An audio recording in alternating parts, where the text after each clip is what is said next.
армысызға балалар.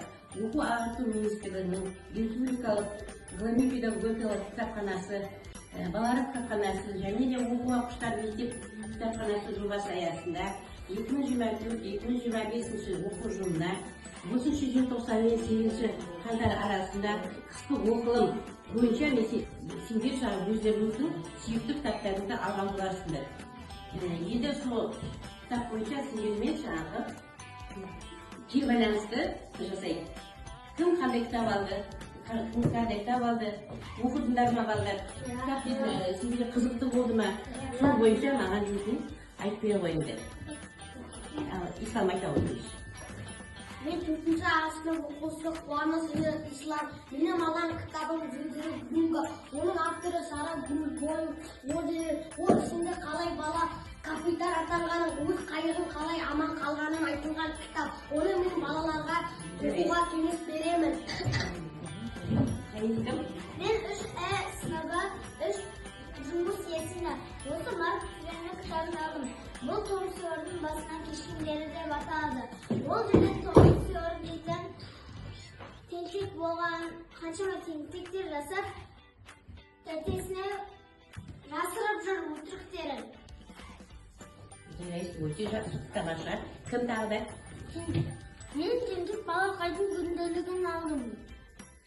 Оның жазушы Жив Кенни. Бұл балақай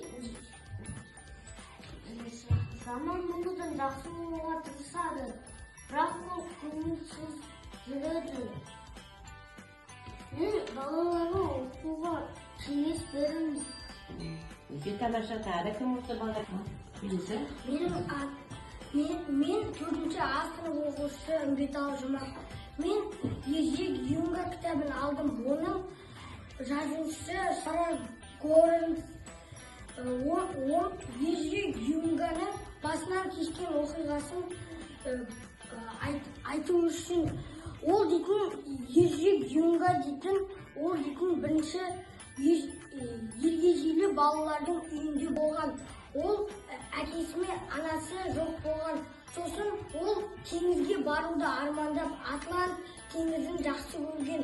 Ол Атлант теңізінде көп саяхаттаған. Және де ояқта көптеген елдерге, жерлерге барған.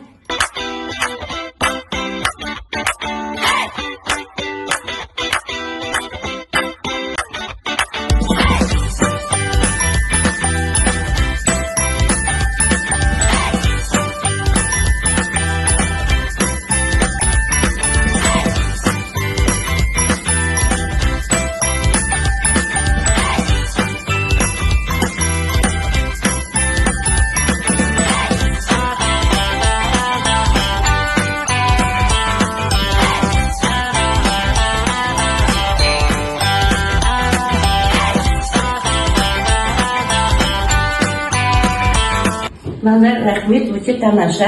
Бәріңіз кітап оқуға ұнады ма сендерге балалар? Әрине, кітап оқыған өте жақсы. Сендердің зейіндерің ашылып, көздерің ашылып, сендерді тағы да осы каникулда кітап оқуға шақырамын.